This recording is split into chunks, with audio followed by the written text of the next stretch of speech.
You told me to stop relying on the family, so now you'll have to rely on yourselves. You want me to leave? After everything I've been quietly paying for? The holiday table went silent. Her mother's face froze mid-sentence.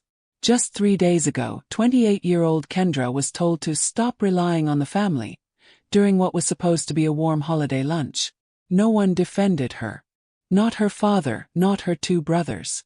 They just kept eating like nothing happened. So Kendra stood up, smiled, and walked out without a single word of protest.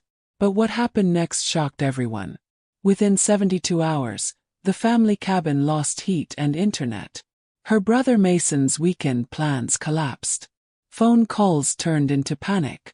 Panic turned into accusations. Then her mother did something unthinkable. She filed legal papers claiming Kendra had stolen family property. Big mistake. Because what the family didn't know was that Kendra had been quietly covering everything for years.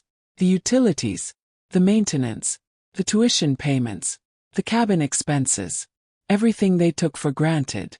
And buried in the legal documents was one clause they'd completely forgotten about. A reversion agreement.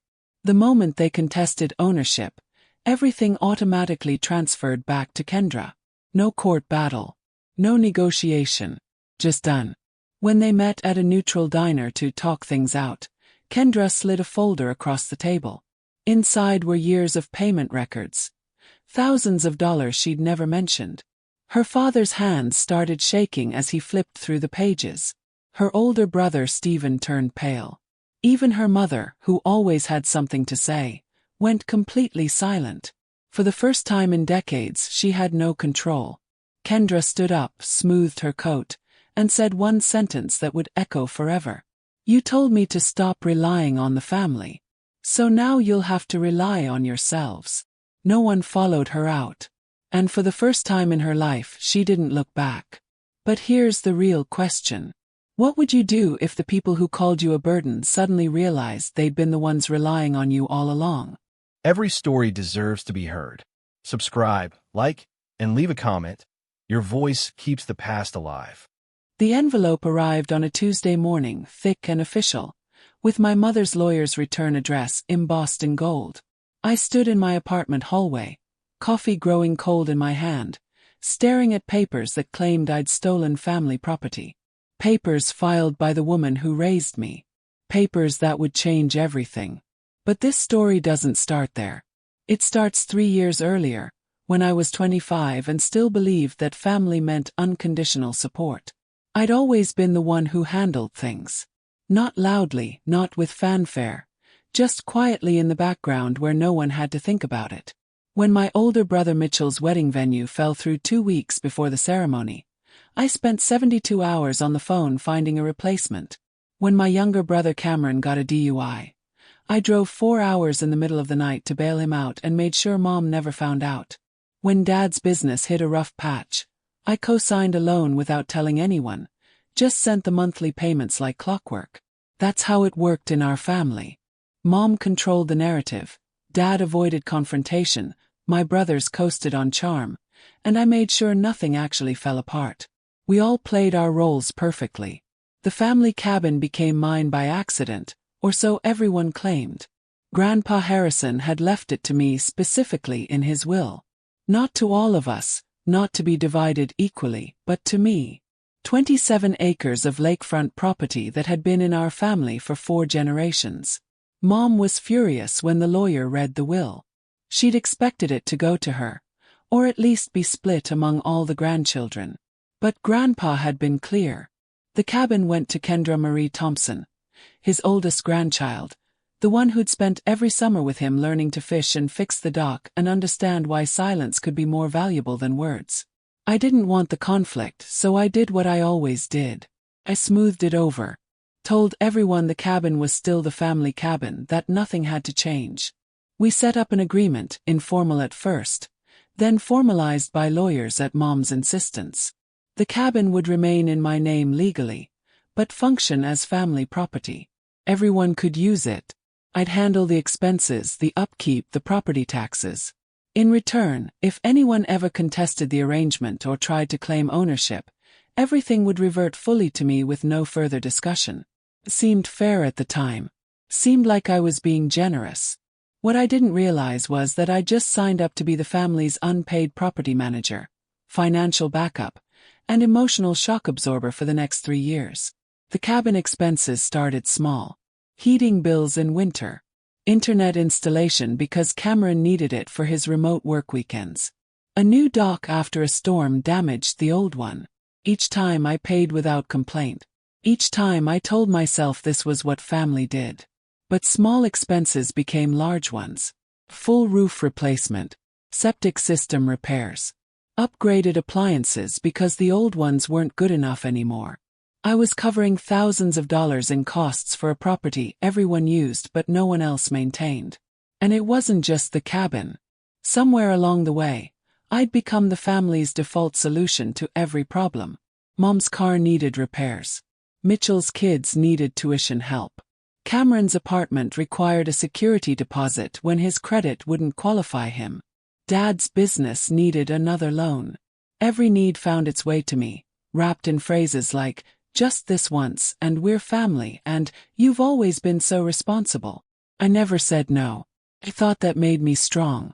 I thought it made me loved. Looking back now, I can see how the pattern formed. Every time I solved a problem without complaint, I trained them to expect it. Every time I absorbed the cost without resentment, I taught them that my resources were their resources. Every time I stayed quiet about my own struggles, I confirmed that my needs didn't matter as much as theirs. My own life became secondary. I worked 60-hour weeks at a job that paid well but exhausted me. I skipped vacations because someone always needed something. I stopped dating because I didn't have the emotional energy left after managing everyone else's crises. My apartment was small and plain because I couldn't afford anything better after sending money home every month. But none of them knew that. They saw someone who had it together, someone who could handle things, someone who didn't need help because she was always helping others. The breaking point didn't announce itself. It crept up slowly, the way resentment always does when you've been swallowing it for too long. Started with small moments. Mom calling at 11 at night to complain about Dad, expecting me to mediate. Mitchell asking me to babysit his kids for a week without considering I might have plans. Cameron borrowing my car and returning it with an empty tank and a new dent. Dad forwarding bills to my email with a casual, "Can you handle this?" Like I was his accountant. The thing that finally shifted something inside me wasn't dramatic. It was ordinary. I was at my own apartment, sick with the flu, fevered and exhausted. My phone rang. It was Mom, calling about the cabin's water heater that had stopped working. She needed me to call a repair company, schedule service, and handle the payment. When I mentioned I was sick, she said, "Well, it won't take long. Just make a few calls." I made the calls. I always made the calls. But something had changed. Lying in bed afterward, shivering under blankets, I realized nobody had asked how I was feeling. Nobody had offered to bring me soup or pick up medicine. The same people who expected me to drop everything for them couldn't spare 5 minutes to check if I needed anything. That's when I started noticing everything else. How conversations only happened when someone needed something. How holidays felt like obligations instead of celebrations. How I'd become functionally invisible except when I was being useful. I didn't make any grand decisions that day. I just started paying attention. And once you start seeing clearly, you can't make yourself blind again. The months that followed my flu were different. Not because anything changed externally, but because I couldn't stop seeing the patterns anymore. It was like someone had turned on a light in a room I'd been navigating in the dark for years. Mitchell called 3 days after I'd recovered, asking if I could cover his mortgage payment. Just 1 month, he said. His voice had that casual confidence that came from never being told no. His promotion had fallen through, and Sarah's maternity leave meant they were tight on cash. He didn't ask if I had the money. He didn't ask if it was convenient. He just assumed, the way he always did, that I would handle it. I sent the money. But this time I noticed the silence that followed. No thank you call. No text. Just a brief message 2 weeks later asking if I'd looked into refinancing options for the cabin because the property taxes were getting too high. For him. For someone who paid nothing toward those taxes. Cameron showed up at my apartment on a Saturday morning, unannounced, with 2 suitcases and a sheepish grin. He'd been evicted. Behind on rent for 4 months, apparently. He needed a place to crash for a few weeks while he got back on his feet. I let him in because that's what I'd always done. He stayed for 2 months. Never offered rent. Left dishes in the sink. Had friends over at 2 in the morning on weeknights. When I finally asked him about his job search, he laughed and said he was taking a break from the corporate grind, figuring out what he really wanted to do with his life. He was 31 years old, and I was funding his existential crisis. Mom started calling more frequently. Not to check in on me, I realized, but to assign tasks. The cabin needed new furniture. Could I research options and make a decision? Dad's birthday was coming up. Could I plan something nice? Mitchell's youngest needed tutoring. Did I know anyone? Each request framed as a question but delivered as an expectation. I started a document on my laptop. Private, password protected. I called it Family Expenses. Not because I planned to do anything with it, but because I needed to see the reality written down. Every payment, every covered cost, every small favor, that added up to thousands of dollars. The numbers grew faster than I expected. Over 3 years, I'd paid out nearly $87,000 in various forms of family support. Money that came from my salary, my savings, my future. Nobody knew. That was the most absurd part. I never mentioned it because talking about money felt crass, felt like keeping score, felt like the opposite of what family was supposed to be. But my silence had created a fiction. In their minds, I was just doing well. Comfortable. Capable. Not struggling under weight that kept increasing. The holiday season approached, and Mom announced plans for Thanksgiving at the cabin. She'd invited everyone, of course.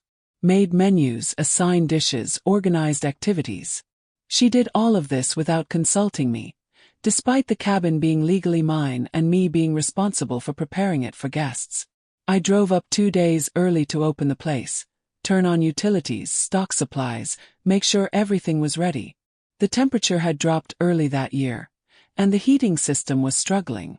I spent 6 hours on the phone with repair companies, finally finding one that could come out on an emergency basis. The repair cost $3,200. I paid it and didn't mention it to anyone. Thanksgiving Day arrived with cold, bright sunshine. Everyone showed up in good moods, carrying dishes and wine and wrapped gifts for the early Christmas exchange we always did. The cabin looked perfect, warm and welcoming, the way I'd made sure it would be. Mom walked in, glanced around, and immediately started rearranging my decorations. Too cluttered, she said. Less is more. Mitchell and Sarah arrived with their 3 kids, who immediately started running through the cabin with muddy shoes. When I gently suggested they take them off at the door, Sarah gave me a look that said I was being uptight. Cameron brought a girl he'd been seeing for 2 weeks, someone he introduced by her Instagram handle instead of her name. Dad hugged me briefly, asked if I was still at the same job, then moved on to talk to Mitchell about sports before I could answer. Dinner was loud and chaotic. Everyone talking over each other, sharing stories I wasn't part of because I'd been too busy working to attend the various family gatherings I'd funded. At one point, Mitchell made a joke about me being married to my job. Everyone laughed. I smiled and didn't say that my job was the only thing keeping their comfortable lives comfortable. After dinner, we moved to the living room for coffee and dessert. That's when Mom made an announcement. She'd been thinking about the cabin, she said. With her tone casual but her words clearly rehearsed. It wasn't fair, she continued, for the property to be in just one person's name when it was a family space. She'd spoken to a lawyer about restructuring ownership, making it more equitable. She wanted to discuss transferring it to a family trust. The room went quiet in that expectant way, everyone waiting for my response. I looked around at faces I'd known my entire life. Mitchell nodding along like this made perfect sense. Cameron barely paying attention, focused on his phone. Dad looking uncomfortable but saying nothing. Mom watching me with that expression she got when she expected agreement. I should have seen this coming. The cabin was worth over $1,200,000 now. Lakefront property had skyrocketed in value. And here I was, the youngest, the daughter, holding an asset they'd all decided should belong to them. "I'll think about it," I said quietly. Mom's expression tightened. "Think about it. Kendra, this is about family. This is about doing the right thing." I said I'll think about it. The temperature in the room shifted. Mom didn't like being told to wait. But she smiled, that tight smile that meant this conversation wasn't over, and changed the subject. The rest of the weekend was strained. Mom was distant, speaking to me only when necessary. Mitchell pulled me aside to say I was making this weird, that Mom just wanted everyone to be treated fairly. Cameron asked if I was planning to sell the cabin or something, because why else would I be so defensive about it? Nobody asked why I might need time to consider giving away property worth over $1 million. Nobody acknowledged that I'd been maintaining this place alone for 3 years. Nobody seemed to remember that Grandpa had left it specifically to me. I drove home Sunday evening with my hands tight on the steering wheel and a headache building behind my eyes. The document on my laptop felt heavier now. Evidence of something I couldn't ignore anymore. I was being used. Systematically. Deliberately. And the moment I hesitated to give them more, I became the problem. That's when I started planning. Not revenge. Not punishment. Just protection. Because I finally understood that love without boundaries isn't love. It's exploitation with better marketing. The weeks after Thanksgiving felt like walking on ice. Thin, cracking, ready to give way. Mom called less frequently, but when she did, her voice had an edge. Dad sent carefully worded texts asking if I'd thought more about the cabin situation. Mitchell stopped by my apartment unannounced, bringing coffee and concern that felt rehearsed. "Mom's really hurt," he said, settling onto my couch like we were about to have a heart-to-heart. "She feels like you don't trust the family." I looked at him, this man I'd bailed out of debt twice, whose mortgage I'd covered, whose children's education I'd contributed to. "Did she mention who's been paying the property taxes on the cabin for 3 years?" He blinked. "What?" $11,400. Every year. Plus insurance. Plus maintenance. Plus utilities. Did that come up in her hurt feelings? Mitchell shifted uncomfortably. "I mean, we all thought. The cabin generates rental income, doesn't it?" "No, doesn't. We agreed it would be family only. No rentals. So all costs come directly from me." He looked genuinely surprised, which made it worse somehow. He'd been using the cabin 4 or 5 times a year, bringing his entire family, and hadn't once wondered who was paying for the privilege. "Well," he said slowly, "maybe that's something we should all sit down and discuss. As a family. That's not what Mom wants to discuss. She wants me to sign over property that's legally mine. She wants it to be fair, Kendra. You're acting like we're trying to steal from you." The word hung there. "Well, 'cause what else would you call it? Taking something that belonged to someone else and claiming it was for the greater good." I didn't argue with him. Mitchell left 20 minutes later, confused and slightly offended, which seemed to be his default state whenever reality interfered with his worldview. Cameron was more direct. He called me at work, skipping pleasantries entirely. "Are you seriously going to blow up the family over a house?" "Nobody's blowing anything up. Mom's talking about not doing Christmas this year because of all the tension. Do you know how that makes everyone feel? How does it make you feel, Cameron? Like you're being selfish. Like you've forgotten what family means." I almost laughed. "When's the last time you asked me how I was doing?" Silence. Then defensive. "What's that supposed to mean? You've been living in my spare room for 2 months. Rent-free. Have you once asked about my life? My work? Anything that wasn't directly about you? That's different. I'm going through a transition." "Right. And I'm going through a realization." I hung up before he could respond. My hands were shaking, but not from anger. From something clearer. The fog was lifting and I could finally see the shape of things. That evening I made an appointment with a lawyer. Not the family lawyer, the one Mom had consulted about the cabin trust. A different one. Someone who specialized in property law and had no loyalty to anyone but me. Her name was Patricia Chen, and she had silver hair and sharp eyes that missed nothing. I showed her the original transfer documents from Grandpa's will, the agreement I'd signed with my family, all the receipts and records I'd been keeping. She read everything twice. Then she looked at me with an expression that was part sympathy, part professional concern. "This reversion clause," she said, pointing to a paragraph buried in the middle of the family agreement. "Do you understand what this means? That if anyone contests ownership, it reverts fully to me. More than that, if anyone takes legal action regarding this property, files paperwork attempting to change ownership, or acts against the terms of this agreement in any way, you automatically regain full control with no obligation to honor the shared use arrangement. It's ironclad. I didn't really think about it when we set it up. Mom's lawyer included it." Patricia smiled, thin and knowing. "Her lawyer included a clause that protects you completely. Either they didn't read it carefully, or they never imagined you'd enforce it." "Can they actually force me to put it in a trust?" "No. The property is yours. They have no legal standing. But here's what I need you to understand, Kendra.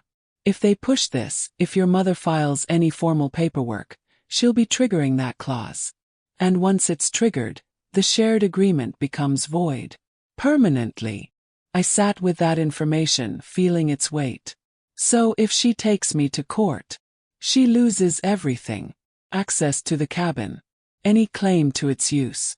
All of it reverts to you with no strings attached. Would she know that? Patricia shrugged. Depends on how carefully her lawyer explained it. Sometimes people hear what they want to hear. I left her office with copies of everything, feeling something I hadn't felt in months. Not power exactly. Clarity. For the first time I had a complete picture of where I stood. And I wasn't standing on unstable ground. I was standing on bedrock. The holiday party invitation arrived in my email the next week. Mom was hosting an early Christmas celebration at her house. Immediate family only. The message was warm and cheerful, signed with "Love, Mom," but I could read between the lines. This wasn't a party. This was a stage. And something told me the performance was about to begin. Confirmed my attendance. I bought a nice bottle of wine as a hostess gift. I prepared myself for whatever was coming. Because I finally understood something important. They'd been playing a game for years, and I'd been the only one who didn't know the rules. But now I did. And the next move was entirely up to them. December 23rd arrived with unseasonably warm weather. The kind of false spring that makes everything feel slightly off. I drove to Mom's house with a bottle of wine on the passenger seat and a strange calm settling over me. Whatever was about to happen, I was ready for it. Or at least I thought I was. The house looked exactly like a holiday card. Wreath on the door, lights strung along the porch, Mom's perfect decorating sense on full display. I could see shapes moving behind the curtains. Everyone was already there. Course they were. I was the last to arrive, which meant I'd be walking into a room that had already been primed, already aligned against whatever was coming. Mom opened the door with a smile that didn't reach her eyes. She took the wine, thanked me with the kind of politeness reserved for acquaintances, and gestured me inside. The living room was full. Dad in his usual chair, Mitchell and Sarah on the couch, Cameron leaning against the wall with his phone. And someone else. A man I didn't recognize, mid-50s, wearing a suit that was too formal for a family gathering. "Kendra, this is Robert Bellamy," Mom said smoothly. "Our family attorney. I invited him to join us today because I thought it would help us have a productive conversation." My stomach dropped. This wasn't a holiday party. This was an ambush. They'd brought a lawyer to Christmas. I should have left right then. But I was curious to see how far they'd actually go. So I sat down, accepted the glass of wine Dad poured with shaking hands, and waited. Lunch was performative. Plates passed with practiced smiles. Compliments on the food that felt hollow. Small talk that skipped over anything real. Mitchell asked about my job in a way that suggested he already knew I'd say something boring. Cameron made jokes that fell flat. Sarah talked about her children with the kind of exhausted martyrdom that expected sympathy. Nobody asked how I was. Nobody acknowledged the elephant wearing a suit sitting at the head of the table. We were halfway through the meal when Mom set down her fork with a decisive click. The sound cut through the forced conversation like a knife. "I think we should talk about the cabin situation," she said. Her voice was level, reasonable. The tone she used when she'd already decided the outcome and was just going through the motions of pretending others had a say. Robert Bellamy pulled out a folder. "Actual paperwork. Christmas lunch. We've drawn up documents for a family trust," Mom continued. "It's the fairest solution. Everyone gets equal access, equal say. The property stays in the family without the burden falling on one person." "The burden?" I repeated quietly. "Well, yes. Managing a property that size is a lot of responsibility. We're offering to help shoulder that." I looked at the papers Bellamy was sliding across the table. Complex legal language that I'd need days to parse properly. But I could see the key points. Transfer of ownership. Shared control. My name removed from the deed. "This is very generous," Bellamy said, his voice oily with professional charm. "Your mother is essentially offering to relieve you of a significant financial and logistical burden." "Is that what we're calling it?" I looked around the table. "A burden." Mitchell cleared his throat. "Kendra, we all know you've been stressed lately. This takes the pressure off.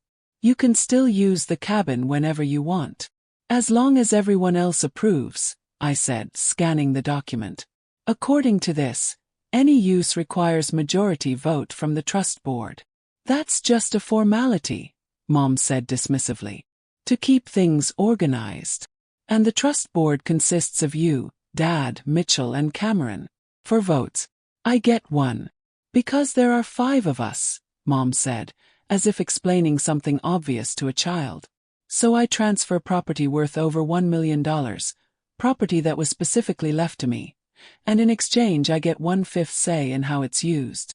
Sarah jumped in, her voice bright with false encouragement.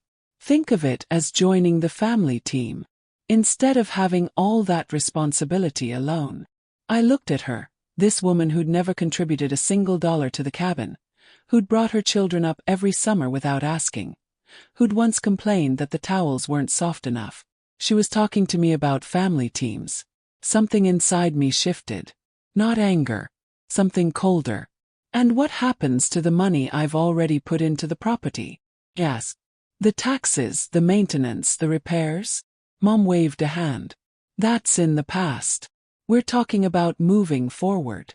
$87,000 is in the past." The number landed like a bomb. Dad's glass stopped halfway to his mouth.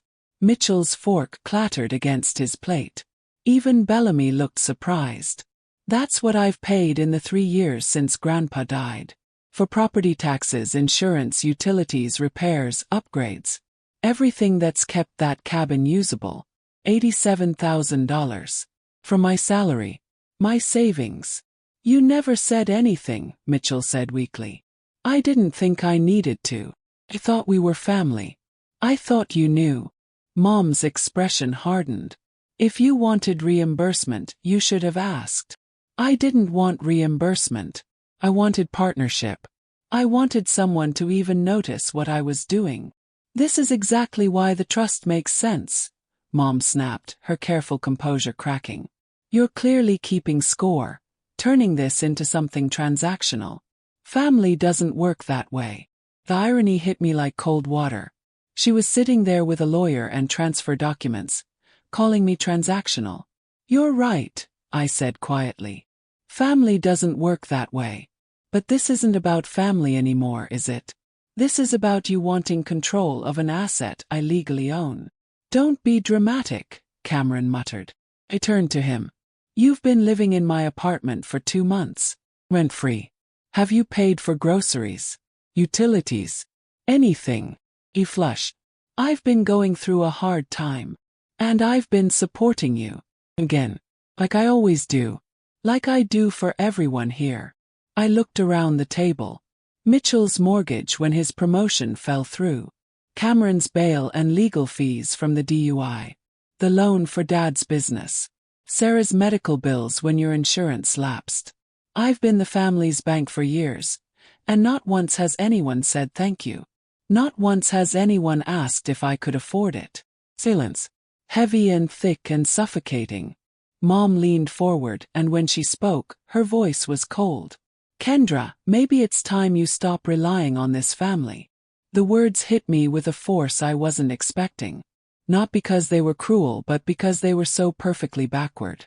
So completely inverted from reality that I almost laughed. Stop relying on you. I said softly. Stop relying on the family. Yes. You clearly have resentment about things we didn't even know bothered you. Maybe you need some distance. Some independence. I looked at Dad, waiting for him to say something. Anything. He was staring at his plate, cutting his food into smaller and smaller pieces. His usual strategy for avoiding conflict. Mitchell shifted uncomfortably. Mom's just saying maybe you've been distant lately.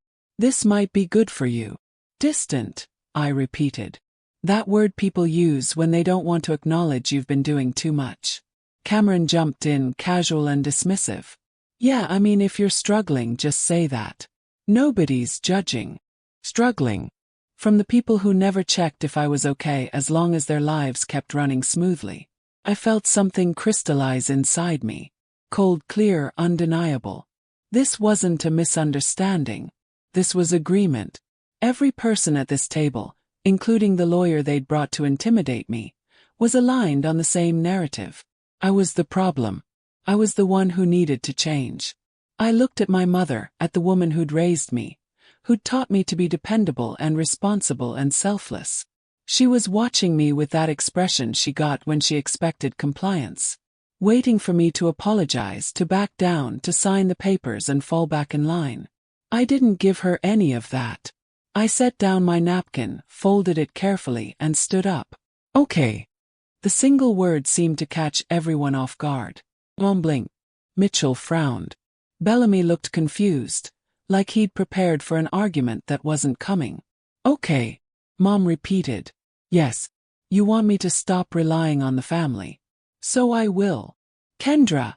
Dad started, finally finding his voice. I'm going to head out. Thank you for lunch. The scrape of my chair against the floor sounded louder than it should have. Nobody moved. Nobody spoke. I picked up my coat, walked to the door, and left without looking back. The cold air outside hit my face like a wake-up call. I sat in my car for a long moment, hands on the steering wheel, watching the house through the windshield. Shapes moved behind the curtains. Probably discussing what just happened. Probably deciding I'd been dramatic. Probably congratulating themselves on finally standing up to me. They had no idea what I was about to do. They had no idea what they just triggered. I drove home in silence. No radio, no phone calls, just the sound of tires on pavement and my own steady breathing. When I got to my apartment, Cameron's mess was still everywhere.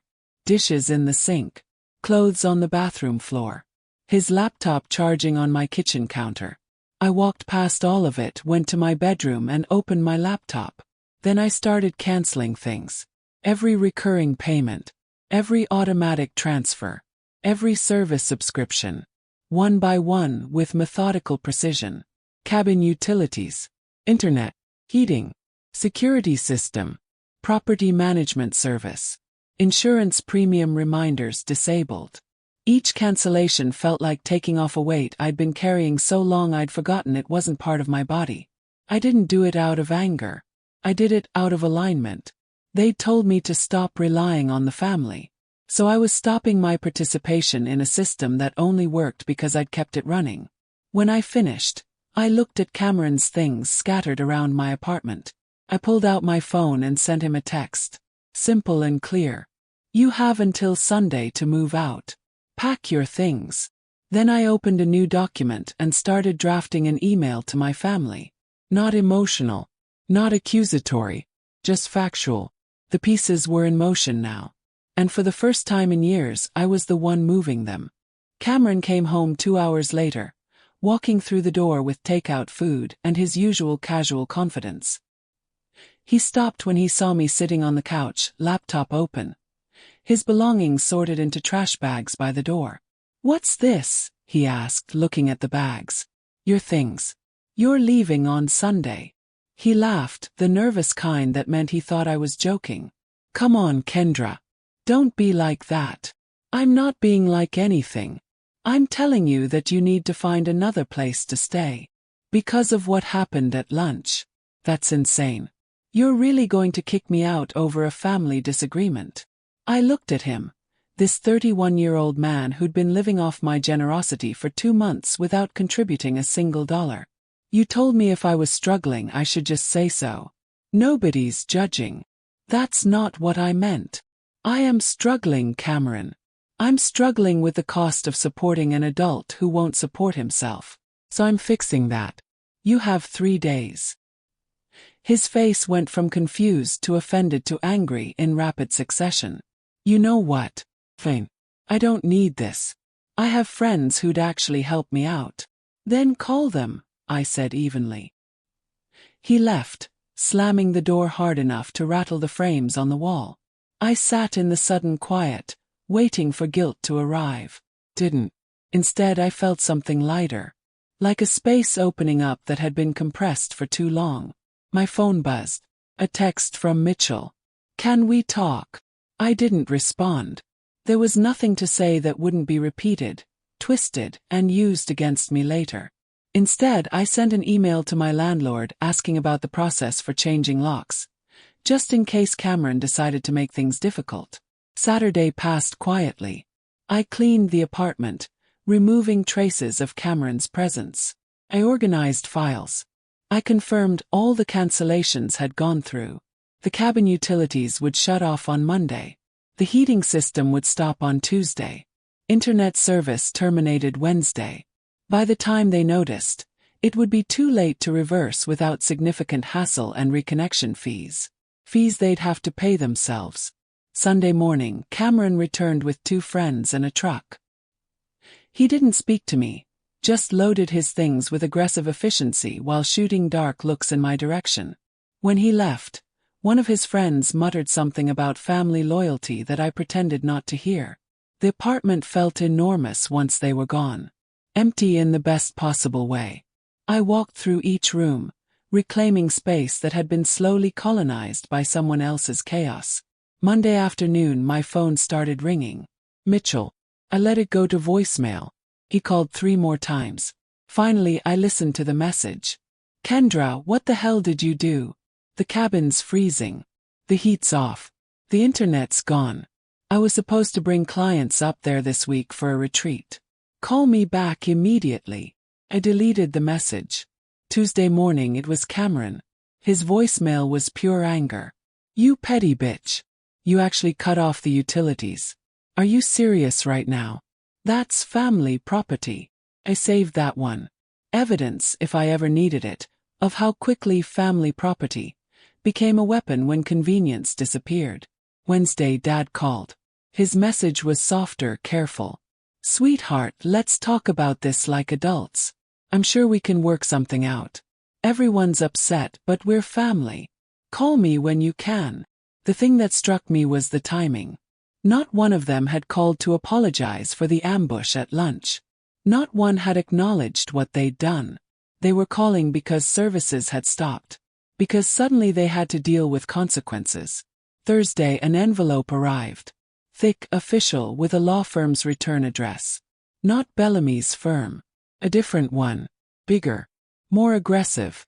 Inside were papers asking for a formal review of the cabin transfer. Claims of confusion, emotional pressure, misunderstanding. My mother was contesting ownership, claiming I'd manipulated Grandpa Harrison in his final years to secure the property improperly. I read every word twice. Then I called Patricia Chen. She answered on the second ring. "Kendra, I was expecting your call. You saw this coming. The moment you described your family dynamic, People don't like losing access to valuable assets. Pause. Have you read Section 7? The reversion clause. Your mother just triggered it. By filing these papers, by contesting ownership, she's activated the exact mechanism that voids your shared use agreement. As of the moment she filed this claim, the property reverts fully to you with no obligations. I sat down heavily. So the cabin is entirely yours. You can't use it. Your brothers can't use it. The shared arrangement is terminated.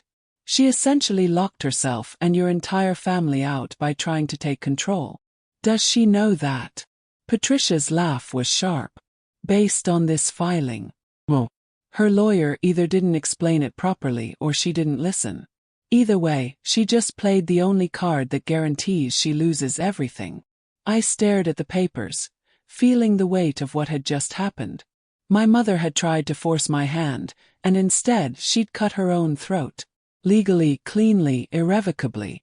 What do I do now? Yes. You have two options. One, do nothing. Let them figure it out on their own when they try to access the property and realize their keys don't work anymore because you're within your rights to change the locks. 2, inform them directly. Call a meeting, show them the original agreement, explain what they've done. Which would you recommend? Depends. Do you want to twist the knife or let them twist it themselves? Thought about that. About Mom's cold dismissal at lunch. About Mitchell's casual accusation. About Cameron's entitled anger. About Dad's silence when I needed someone to speak up. I want them to understand what they did, I said quietly. Not to hurt them. To make sure they know this was their choice. Then we set up a meeting. Neutral ground. You bring the documentation. I'll be there as your legal representation.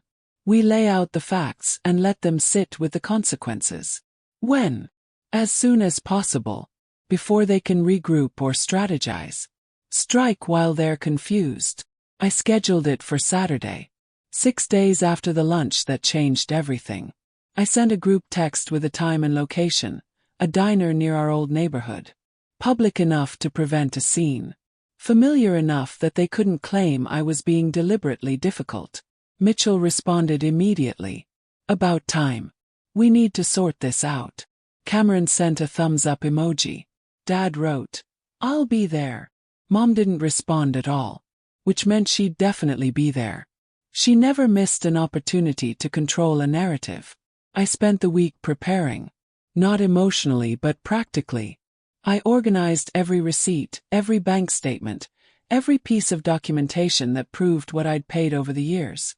I had Patricia review everything, make copies, prepare a presentation that was clear and irrefutable. Friday night I barely slept. Not from anxiety but from anticipation. I kept thinking about Mom's face when she realized what she'd done. About Mitchell's shock. About Cameron's inability to joke his way out of reality. About Dad finally having to choose a side instead of pretending neutrality was the same as peacekeeping. Saturday morning arrived with gray skies and threatening rain. I dressed carefully. Professional but not aggressive. I wasn't going to war. I was going to a reckoning. Patricia met me at the diner early. We took a booth in the back, spread documents across the table, and waited. They arrived together. A united front, or at least trying to look like one. Mom entered first. Her posture rigid with controlled anger. Dad followed, looking tired. Mitchell came in checking his phone. Cameron was last, deliberately late, making an entrance. They sat down across from us. Mom's eyes landed on Patricia with immediate suspicion. Who's this? My attorney. Patricia Chen. You brought a lawyer to a family meeting? You brought one to Christmas lunch, I said calmly. This seemed appropriate. Mom's jaw tightened. Mitchell looked between us, clearly hoping someone else would break the tension. Dad studied his menu like it contained answers to questions he didn't want to ask. I didn't wait for small talk. I slid the first document across the table. The original transfer agreement from Grandpa's will. With the reversion clause highlighted in yellow. 3 years ago we all signed this. Do you remember what it says? Mitchell picked it up, scanning quickly. His face went pale as he reached the highlighted section. "What is this?" Mom demanded. "Read it," I said. She snatched the paper from Mitchell and read. Her lips moved slightly, processing the legal language. Then she went very still. The kind of still that comes right before something breaks. "This says," she started, then stopped. "It says if anyone contests ownership or takes legal action regarding the property, the shared use agreement is voided and the property reverts entirely to me. No obligations. No access rights. Nothing." Patricia leaned forward. "5 days ago, Mrs. Thompson, you filed papers contesting your daughter's ownership of the cabin. The moment you did that, you triggered this clause. The property is now exclusively Kendra's. You have no legal claim to access or use." The silence that followed was absolute. Dad's menu slipped from his hands. Mitchell sat frozen, comprehension dawning slowly across his face. Cameron looked confused, like the words were in a language he didn't quite speak. Mom's face went through several expressions. Denial. Anger. Then something I'd never seen before. Fear. "That's not, we can reverse the filing. We'll withdraw the claim." Patricia shook her head. "The clause is activated. There's no reversing it. It's a one-way trigger. You pulled it. This is ridiculous. That clause was never meant to be enforced. It was a formality. It was a protection," I said quietly. "One that your own lawyer included in the agreement. One you clearly didn't read carefully enough." Mitchell found his voice. "Kendra, come on. This is a technicality. We can work something out. Like you worked something out at Christmas. With an ambush and a lawyer and documents demanding I sign over property worth over $1 million. We were trying to be fair. You were trying to take something that wasn't yours." I pulled out the second folder. The thick one. "This is every payment I've made on that property in 3 years. Organized by category. Taxes, insurance, utilities, repairs, maintenance, upgrades." I opened it, revealing page after page of receipts and statements. Dad reached for it with shaking hands, flipping through slowly. His face crumpled as he saw the numbers. "You paid all of this." His voice was barely a whisper. "Yes. We didn't know," Mitchell said, but it sounded weak even to him. "You didn't ask. In 3 years, not once did any of you ask what it cost to maintain the property you all used freely. You just assumed it was handled. Because I handled everything." Mom recovered her composure, or tried to. "If you'd communicated better." "I communicated perfectly. I sent emails about upcoming repairs. I mentioned property tax deadlines. I told you when major expenses were coming. You ignored all of it because acknowledging it would have meant contributing. Or at least saying thank you." Cameron finally spoke up. "So what, you're keeping the cabin for yourself now? That's selfish." The word hung in the air. Selfish. Coming from someone who'd lived in my apartment rent-free and left without paying for a single meal. Patricia intervened, her voice sharp and professional. "Let's be clear about what happened here. Your mother attempted to legally seize property she had no claim to. She filed papers containing false allegations about your daughter manipulating your grandfather. Those papers triggered a clause that strips all of you of access to the property. This isn't Kendra being selfish. This is consequences." "We're family," Mom said, and for the first time her voice cracked slightly. "You can't do this to family." I looked at her, really looked at her, and felt nothing but sad clarity. "You told me to stop relying on the family. So I did. I stopped paying for things I don't use. I stopped covering costs for people who don't appreciate it. I stopped participating in a system where my only value was what I could provide. We can fix this, Dad said desperately. We'll pay you back. We'll. This isn't about money, Dad. This is about respect. About being seen as a person instead of a resource. And none of you have ever seen me that way. I stood up, Patricia rising with me. I pulled out one last document. The notice formally terminating their access to the cabin property. Effective immediately. You have 30 days to remove any personal belongings you left there. After that, anything remaining becomes my property or will be disposed of. The locks have already been changed. Codes have been reset. You are no longer authorized to enter the premises. Mom stood too, her chair scraping loudly. You can't do this. I already have. Mitchell was staring at the documents like they might spontaneously change if he looked long enough.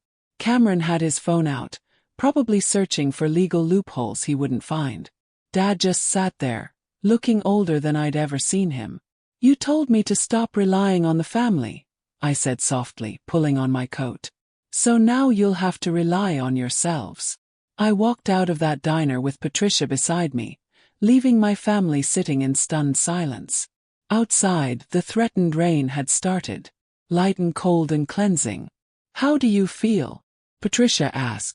Like I can breathe, I said. And it was true. For the first time in 3 years, maybe longer, my chest wasn't tight with the weight of unspoken obligations. My phone started buzzing before we reached the car. Calls, texts, messages flooding in. I turned it off. They'd had years to reach out to me as a person. These calls were about property and access and lost convenience. I didn't owe them a response. I drove home through the rain, and when I got to my apartment, it was quiet. Truly quiet. Cameron's mess was gone. My space was my own. I made tea and sat by the window, watching the city lights blur through raindrops, and felt something I hadn't felt in so long I'd almost forgotten what it was called.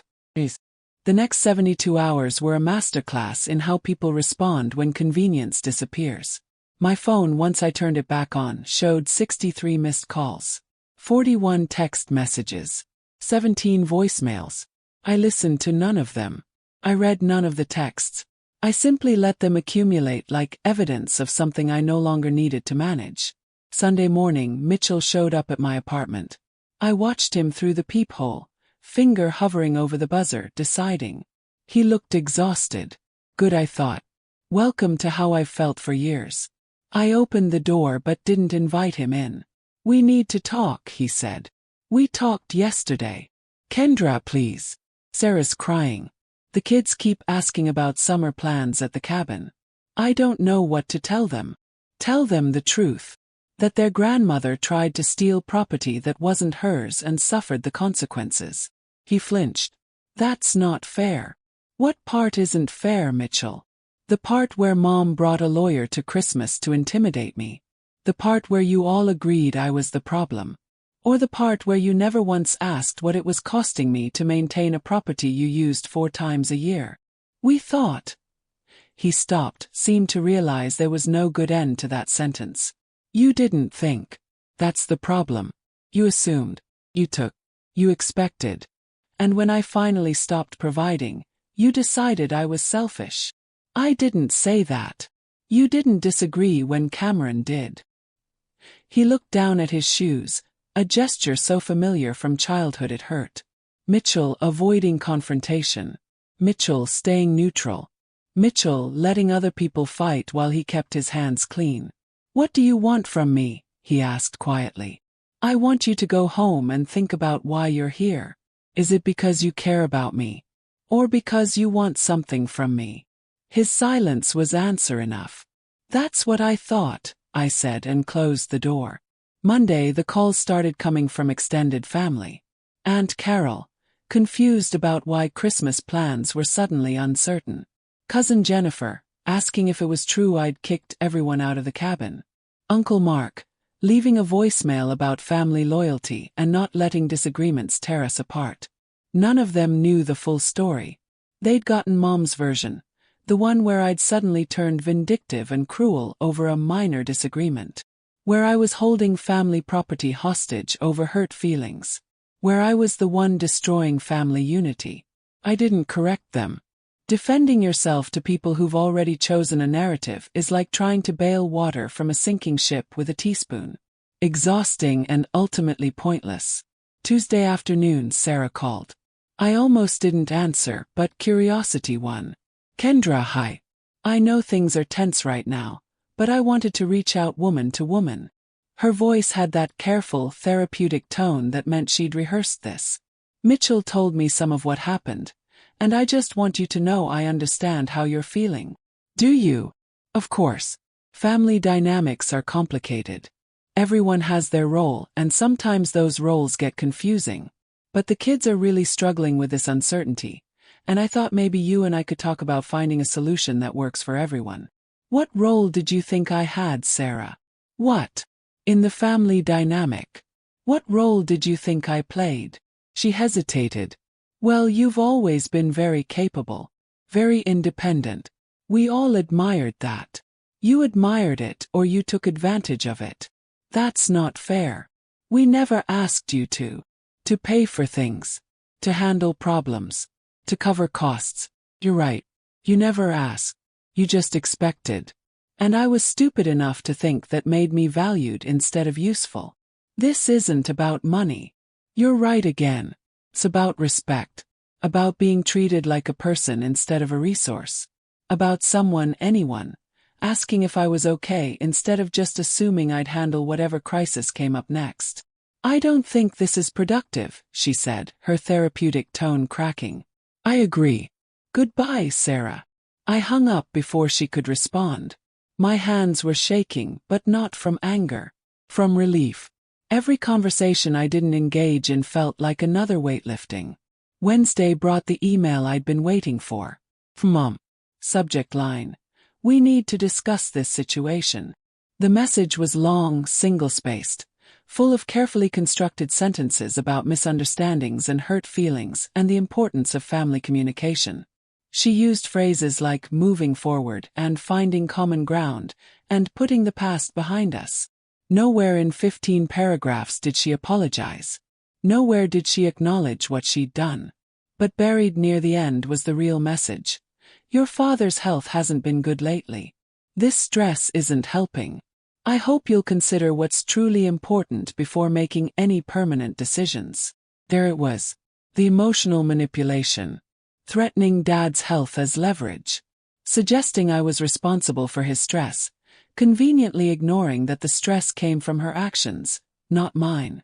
I drafted 3 responses. Each one longer and angrier than the last. Then I deleted all of them and replied with 2 sentences.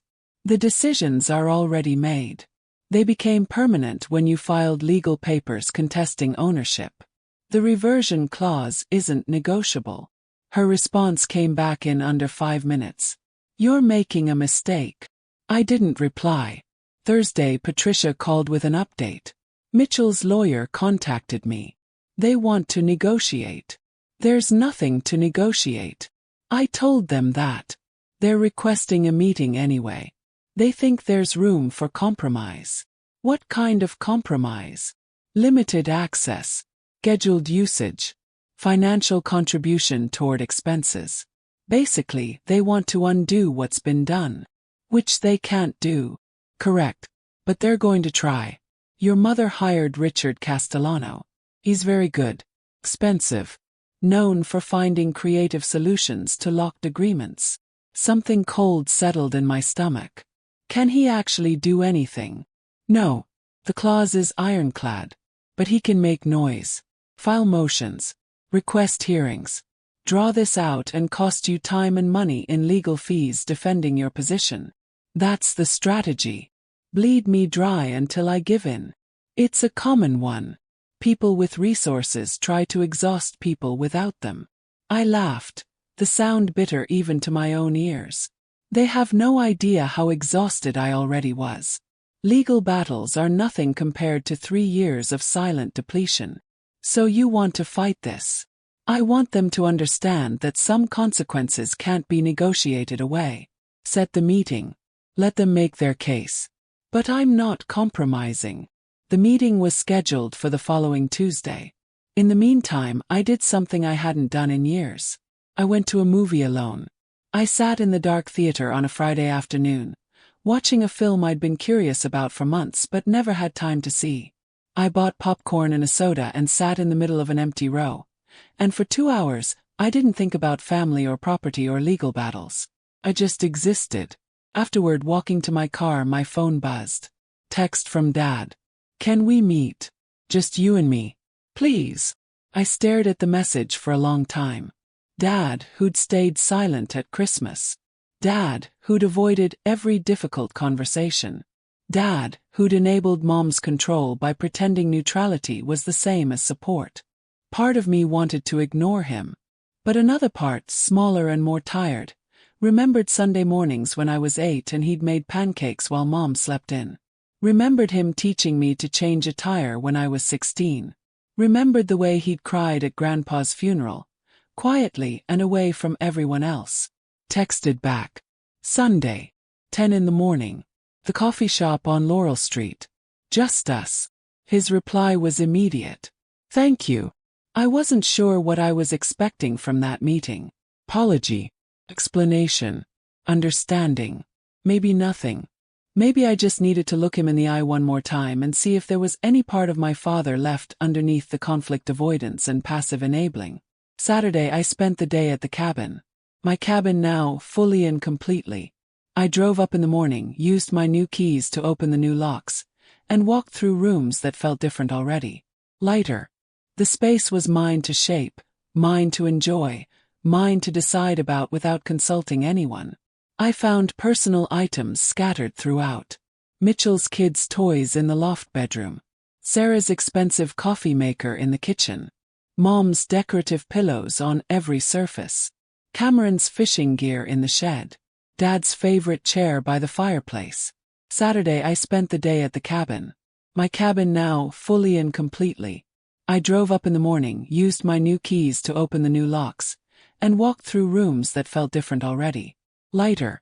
The space was mine to shape, mine to enjoy, mine to decide about without consulting anyone. I found personal items scattered throughout. Mitchell's kids' toys in the loft bedroom. Sarah's expensive coffee maker in the kitchen. Mom's decorative pillows on every surface. Cameron's fishing gear in the shed. Dad's favorite chair by the fireplace. I boxed everything carefully. Labeled each container with names. Stacked them neatly by the door. They had 26 days left to collect it all. After that, it would be gone. I spent the afternoon on the dock, feet dangling over the water, listening to silence that wasn't filled with anyone's needs or expectations. The lake was gray and choppy, matching the sky. Winter was settling in properly now. Soon it would freeze over. My phone stayed in the car. For 6 hours I was unreachable. For 6 hours nobody could ask me for anything. Felt revolutionary. Driving home, I realized I couldn't remember the last time I'd spent a full day doing exactly what I wanted without checking in with anyone or managing someone else's crisis. The realization made me angry and sad in equal measure. Angry at them for taking so much. Sad at myself for giving it so freely. But that was over now. Whatever happened next, I was done being the family's unpaid support system. Sunday morning arrived cold and bright. I got to the coffee shop 15 minutes early, ordered tea, and claimed a table by the window.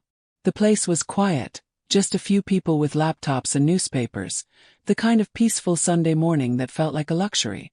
Dad arrived exactly at 10. He looked smaller somehow, or maybe I just stopped seeing him as the towering figure of my childhood. He was just a man in his 60s, graying and uncertain, carrying the weight of decisions he'd avoided making. He ordered coffee, black, and sat down across from me without the usual small talk about traffic or weather. "Thank you for meeting me," he said. "You said we needed to talk." He nodded, wrapping both hands around his cup like it might anchor him. "Your mother doesn't know I'm here." I figured. She'd be angry if she knew. She thinks we need to present a united front. That's what she always thinks. He winced but didn't disagree. We sat in silence for a moment, and I realized I wasn't going to make this easier for him. I'd spent my whole life making things easier for everyone. That ended at Christmas lunch. "I owe you an apology," he said finally. "Several, actually. But I don't know where to start." "Start with the truth." He looked up, met my eyes. "The truth is I've been a coward. For most of your life, probably. I told myself I was keeping the peace, but really I was just avoiding conflict. And you paid the price for that. I stayed quiet, letting him continue. When your mother started talking about the cabin trust, I should have said something. I knew it wasn't fair. I knew Grandpa left it to you specifically because he trusted your judgment. But I didn't want to fight with her about it. I never want to fight with her about anything. So you let her ambush me at Christmas instead. I didn't know she'd do that. The lawyer, the documents, all of it. I thought we were just having lunch. But when it started happening, I should have stood up. Should have told her to stop. Just sat there. Like I always do. You cut your food into smaller and smaller pieces, I said quietly. I watched you do it. Your coping mechanism when things get uncomfortable. He looked shocked that I'd noticed. Your mother has always been stronger than me. Always more certain. I learned early in our marriage that disagreeing with her meant weeks of tension, and it was easier to just go along. But that's not an excuse. You're my daughter. I should have protected you. Yes, I said simply. You should have. He flinched like I'd slapped him. But he deserved that much. I've been thinking about the last 3 years, he continued. All the times you helped out. The loan you co-signed. The payments you made. I told myself you were doing well, that you could afford it. But I never actually asked if that was true. I just took what you gave and convinced myself it was generosity instead of sacrifice. It was both. Until it wasn't. When did it stop being generosity? Thought about that. The day Mom told me to stop relying on the family. Because in that moment, I realized you all genuinely believed I was the one taking. Not giving. Taking. Everything I'd done, every dollar I'd spent, every problem I'd solved, you all saw it backward. And that meant either you were lying to yourselves or you really never noticed. Either option was devastating. Dad's eyes were wet now. We noticed. Course we noticed. We just didn't want to acknowledge it because acknowledging it meant we'd have to change. We'd have to start contributing. Or worse, we'd have to admit we'd been using you. The honesty startled me. I'd expected excuses, justifications, the usual gymnastics of avoiding responsibility. But he was just sitting there admitting everything. Your mother's terrified, he said after a moment. She won't show it, but she is. She built her whole life on controlling situations, controlling people. And now she can't control this. Can't control you. She doesn't know how to function without that power. That's not my problem to solve. I know. I'm not asking you to fix this. I'm just trying to explain. Not excuse, just explain. Dad, I need you to understand something. I'm not angry because of the cabin. I'm not even angry about the money, though $87,000 is a lot.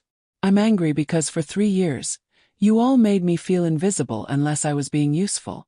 You never asked how I was doing. You never checked if I needed help. You never treated me like a person with my own struggles and limits.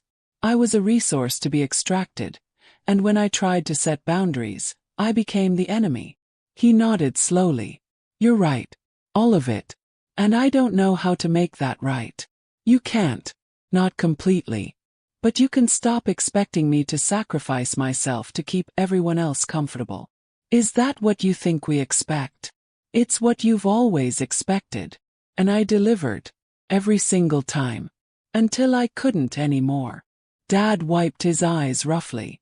The business loan you co-signed. I need to tell you something about that. My stomach tightened. What?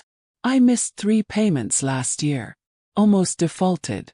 It would have destroyed your credit along with mine. I took money from your mother's inheritance account to cover it.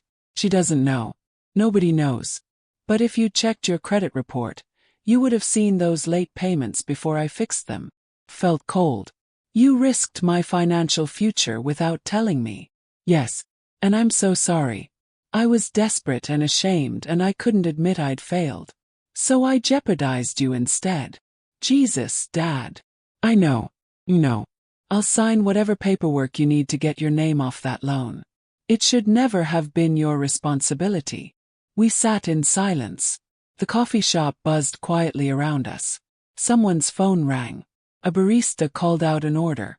Normal life continuing while my understanding of my father crumbled and reformed into something more honest and more painful.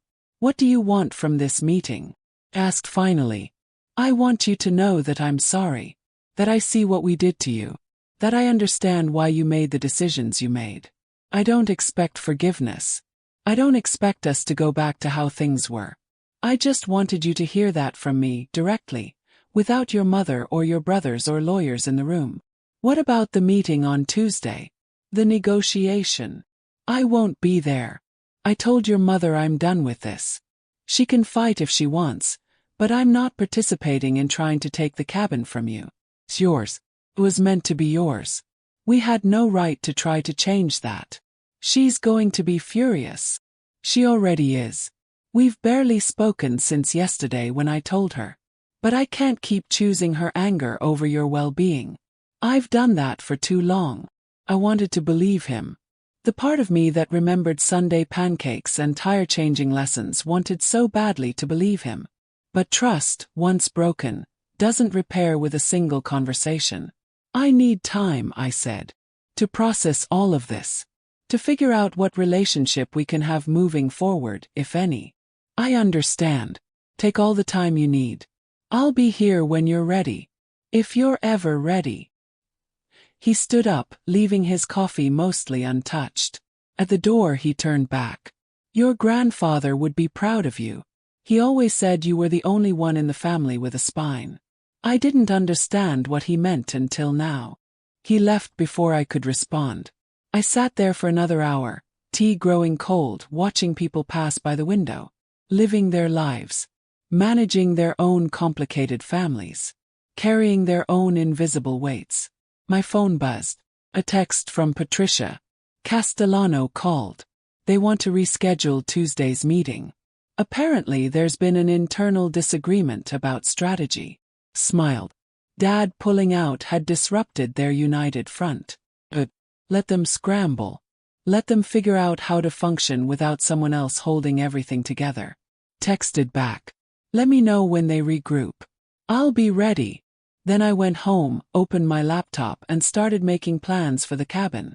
Real plans.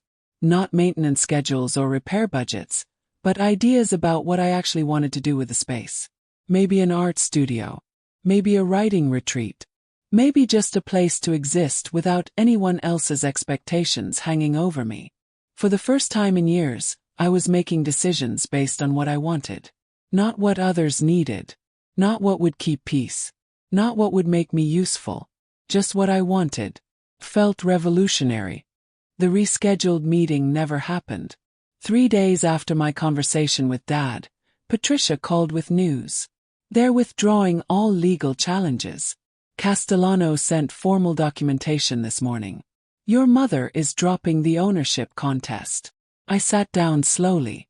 Just like that. Not quite. There's a letter. From her. Castellano sent it separately, marked personal and confidential. I have it here if you want me to open it. No. Mail it to me. I'll read it when I'm ready. The letter arrived 2 days later. I left it on my kitchen counter for a week, walking past it multiple times a day, not quite ready to open it. Finally, on a quiet Saturday morning, I made tea and sat down to read. The handwriting was Mom's, neat and controlled even on paper. Kendra, I'm writing this letter because my lawyer advised me that speaking to you directly would be unwise. But there are things I need to say, and I'm too proud to say them in front of witnesses. You were right. About all of it. We took advantage of your generosity. We mistook your capability for invulnerability. We assumed you'd always be there because you'd always been there, and we never stopped to think about what that cost you. Your father told me about your conversation. He said things I didn't want to hear. About how I've controlled this family. About how my need to be right has hurt the people I love. About how I pushed you away when I should have been pulling you closer. I'm not good at apologies. I was raised to believe that admitting mistakes was weakness. But if there's anything the last few weeks have taught me, it's that sometimes strength looks like saying you were wrong. I was wrong. About the cabin. About the trust. About accusing you of manipulation. About telling you to stop relying on us when you were the only one holding anything together. About bringing a lawyer to Christmas. About all of it. I can't undo what I did. I can't erase the hurt. But I can stop making it worse. That's why I'm dropping all legal challenges. The cabin is yours as it should be. As it was always meant to be. I don't expect forgiveness. I don't even know if I deserve the chance to earn it. But I want you to know that I see you now. Not as the problem. Not as the resource. As my daughter who deserved better than she got. If you ever want to talk, I'll be here. If you never want to talk to me again, I'll understand that too. Sorry. I read it 3 times. Looking for manipulation. For hidden meanings. For the catch. But it just sounded like an exhausted woman admitting she'd failed. I folded the letter and put it in a drawer. Not throwing it away. Not framing it either. Just keeping it. Evidence that people could surprise you, even when you'd given up expecting them to. Mitchell reached out a week later. A short email, no excuses. Just acknowledging what he'd overlooked and asking if we could rebuild slowly. Said maybe. Someday. When I was ready. Cameron sent a text months later. I've been thinking about what you said. You were right. I'm sorry. I didn't respond. Some relationships aren't meant to be repaired. Dad called every 2 weeks. Never asking for anything. Just checking in. Telling me about his life. Asking about mine. Slowly, carefully, building something that resembled actual communication instead of crisis management. I answered most of his calls. Not all of them. But most. Sarah sent a card on my birthday. Inside was a check for $2,000. Partial payment on debts we didn't acknowledge, the note said. I deposited it. Not because I needed the money, but because accepting it felt like accepting that she'd finally understood. The cabin became my sanctuary. I went there most weekends, sometimes with friends, often alone. I cleared out Mom's decorations and replaced them with things I actually liked. I turned the largest bedroom into an art studio. I learned to paint badly at first, then better. I hung my terrible early attempts on the walls because they were mine and I was proud of them. I stopped answering every call. Stopped solving every problem. Stopped being available 24/7 for crises that weren't mine to manage. People adjusted. Some relationships faded. Some deepened. I learned to tell the difference between people who valued me and people who valued what I could do for them. My savings account started growing again. Real money. Emergency fund money. Future money. Not money being siphoned off to cover other people's poor planning. I started dating someone I met at a painting class at the community center. His name was David. He was a high school teacher, steady and kind, and the first time I mentioned my family situation, he didn't try to fix it. He just listened, said it sounded hard, asked if I wanted to talk about it more or watch a movie instead. That was the moment I knew he was different. 6 months after the Christmas that changed everything, I drove up to the cabin for Thanksgiving. Just me, David, and 2 friends from work. We cooked too much food. We played board games.